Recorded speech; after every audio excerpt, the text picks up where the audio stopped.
1997 সালে 2 ডিসেম্বর পার্বত্য অঞ্চলের অস্ত্রধারীরা সরকারের সঙ্গে চুক্তির মাধ্যমে শান্তির পথে ফিরে এসেছিল। পার্বত্য চট্টগ্রাম জনসংহতি সমিতির সঙ্গে করা সেই ঐতিহাসিক চুক্তির 23তম বর্ষপূর্তি বুধবার, কিন্তু পাহাড়ে এখনও থামেনি সশস্ত্র সংঘাত। আইনশৃঙ্খলা বাহিনী জানিয়েছে, পাহাড়ে গেল 3 বছরে খুন হয়েছেন 119 জন।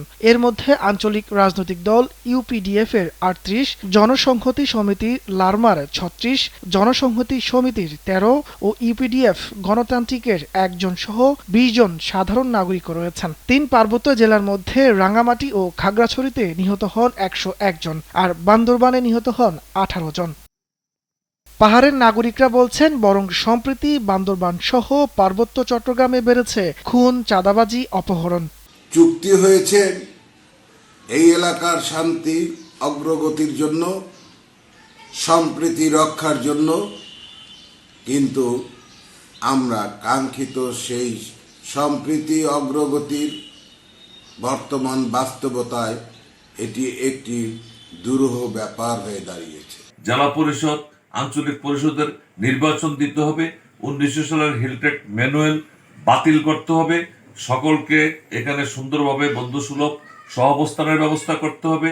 সরকারি দলের নেতারা বলছেন, এই চুক্তির ফলে সামাজিক অর্থনৈতিক অগ্রগতি হয়েছে। তাদের দাবি, শান্তি চুক্তির সিংহভাগ ধারা বাস্তবায়ন হয়েছে।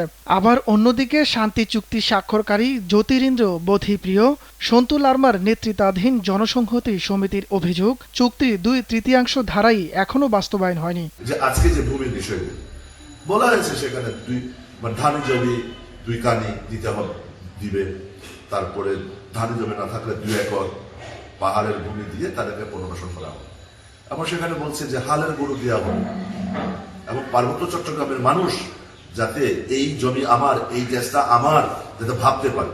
কেন পার্বত্য চট্টগ্রাম থেকে অন্যান্য জাতিগোষ্ঠী বাইরে যাবে? এ পর্যন্ত আমরা তৎকালীন সময়ে যে বক্তব্য রেখেছিলাম, সেই বক্তব্য অনুসারে যে পার্বত্য চট্টগ্রাম যে শান্তি চুক্তি হলো, এই শান্তি চুক্তির আদৌ আসলে প্রকৃত সেটা বাস্তবায়নও আমরা দেখছি না।